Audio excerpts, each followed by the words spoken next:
Hello everyone, and welcome to History of the Ancient World.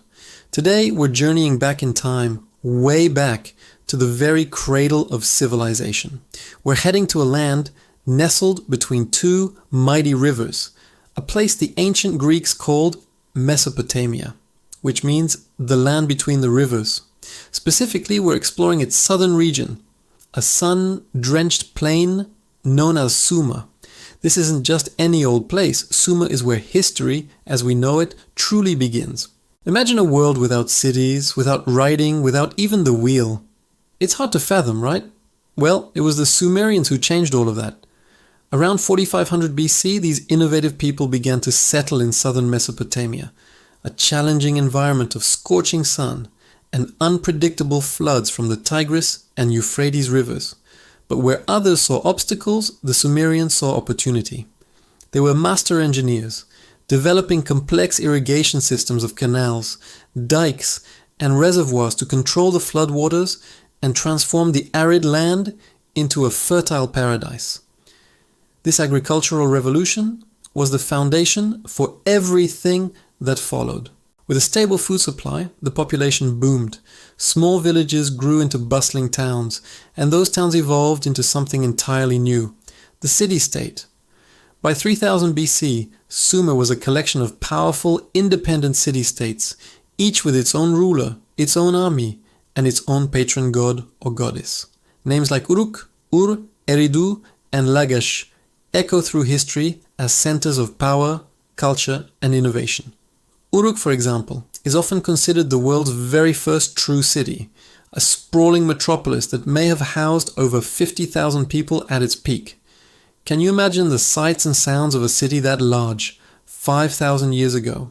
Life in a Sumerian city was complex and highly organized. At the very heart of each city stood a massive stepped pyramid called a ziggurat. This wasn't just a building, it was the spiritual, economic, and political center of the community. The ziggurat was dedicated to the city's patron deity, and the Sumerians believed that their gods and goddesses actually lived in the temples at the top. Priests and priestesses managed the temple's vast estates, collected taxes in the form of grain and goods, and performed the sacred rituals that they believed kept the universe in balance. The ziggurat was a constant, towering reminder of the gods' presence and power in every aspect of Sumerian life. But perhaps the Sumerians' most groundbreaking invention was one we use every single day: writing. As their society grew more complex, they needed a way to keep track of trade, rations, and laws. Simple pictures evolved into a sophisticated system of wedge-shaped marks pressed into wet clay tablets. We call this script cuneiform, and it is the earliest known form of writing. With cuneiform, the Sumerians recorded everything from epic poems and legal codes to business contracts and school lessons. They literally wrote the first chapters of human history, allowing their stories, their knowledge, and their voices to reach us across millennia. One of those stories is the Epic of Gilgamesh, one of the world's oldest surviving works of literature. It tells the tale of Gilgamesh, the legendary king of Uruk, and his quest for immortality. It's a powerful story of friendship, loss, and the human condition, showing that even 5,000 years ago, people grappled with the same fundamental questions we do today. This epic not only gives us a window into their mythology and values, but also contains a flood story that has fascinating parallels with later accounts, including the one in the biblical book of Genesis. Sumerian society was a hierarchy. At the top was the king, or Lugal, who was seen as the god's representative on earth. Below him were the priests, scribes, nobles, and military leaders. The majority of the population were commoners, farmers, artisans, merchants, and laborers who formed the backbone of the economy. At the very bottom were the enslaved, often prisoners of war or people who had fallen into debt. It was a structured society, and everyone had their place. Their ingenuity didn't stop with writing and irrigation. The Sumerians were brilliant mathematicians and astronomers. They developed a number system based on 60, which we still use today to measure time. 60 seconds in a minute, 60 minutes in an hour. They charted the stars, named constellations, and created the first calendar, which helped them predict the seasons for planting and harvesting. And let's not forget the wheel.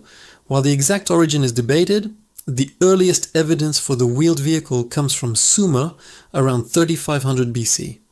Initially used for pottery, the wheel was soon adapted for chariots and carts, revolutionizing transportation and warfare. From law to literature, from the city to the wheel, the Sumerian legacy is all around us. They laid the groundwork for future Mesopotamian civilizations like the Akkadians, Babylonians, and Assyrians, who built upon their incredible achievements. The Code of Ur-Nammu, an early Sumerian law code, predates the more famous Code of Hammurabi by centuries, establishing principles of justice and fairness that would influence legal systems for thousands of years. So, what happened to these incredible pioneers? The history of Sumer is marked by constant rivalry and warfare between the city-states. This internal conflict eventually weakened them, making them vulnerable to outside invaders. Around 2334 BC, Sargon of Akkad, a powerful ruler from the north, conquered the Sumerian city-states and created the world's first empire, the Akkadian Empire. Although Sumerian culture and language continued to thrive for a time, their political independence was lost. Over the next few centuries, Sumer saw periods of resurgence, like the third dynasty of Ur. But by about 2000 BC, Sumer, as a distinct political entity, had faded into history, absorbed into the larger Babylonian civilization. But their influence never truly died. Their inventions, their ideas, and their stories were passed down through the ages, forming the bedrock upon which so much of our modern world is built. The next time you check the time, write a note, or even look up at the stars, take a moment to remember the Sumerians. These ancient people from the land between the rivers were the true trailblazers of human civilization. They turned mud into cities, chaos into order, and silence into history. Thank you so much for joining me on this journey back to ancient Sumer. If you enjoyed this exploration into the dawn of history, please hit that like button, subscribe to History of the Ancient World, and ring the bell so you won't miss our next adventure. Let us know in the comments what ancient civilization you'd like to see us cover next. Until then, keep exploring the past.